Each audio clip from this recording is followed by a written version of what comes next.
Well, everyone, Google is one of the most popular applications out there in the world, and I'll go and show you exactly how to essentially use this application. Now, the Google app is different than the google.com website, so kind of keep that in mind.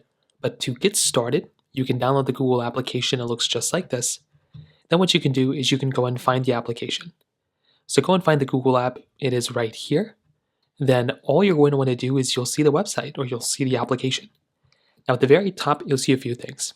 The top left, you'll basically get into this particular icon. Now this page is more like a search lab type of thing. So it's more of like a, essentially kind of like an AI type of tool. So kind of keep that in mind. For a lot of people, you're probably not going to want to touch this or mess around with this much just yet. Swiping back out though, the top right will show you more information about your Google account. So you can tap right there and you can go ahead and basically get into your Google account information this way.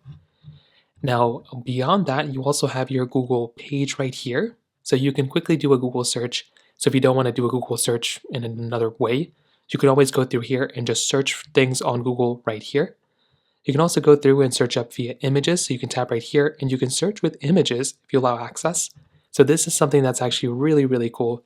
So you can go through search with images right here via Google Lens. You can also search via, a language if you want to translate your language. Well, Google Translate is built in right here in and of itself. You can also go through and click on here if you want for Google Lens. So you can search for things via Google Lens, and you can listen to music, or you can listen for music, and it'll also go ahead and basically find the search of a song that's closest to your particular device. So that is kind of cool in and of itself. Sometimes you'll see some random things kind of shown throughout the Google application as well.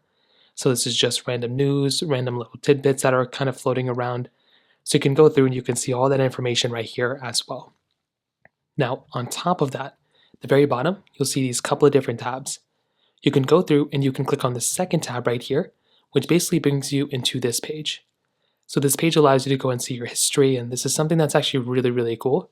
So you can kind of see the history of your particular device and different searches that you've done. If you click on your second tab right here, you can also go ahead and see your notifications.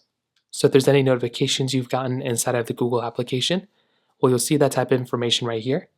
And these three lines at the very bottom, if you go and tap onto them, this will also go ahead and show you a little bit more information as well.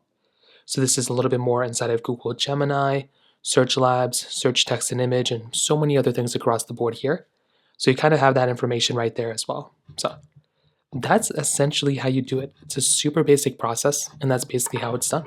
If you have any other thoughts or questions, please let me know in the comment section below. Hit the like button, that would mean so much, but definitely hit that subscribe button. More importantly than everything else, I love every single one of you guys.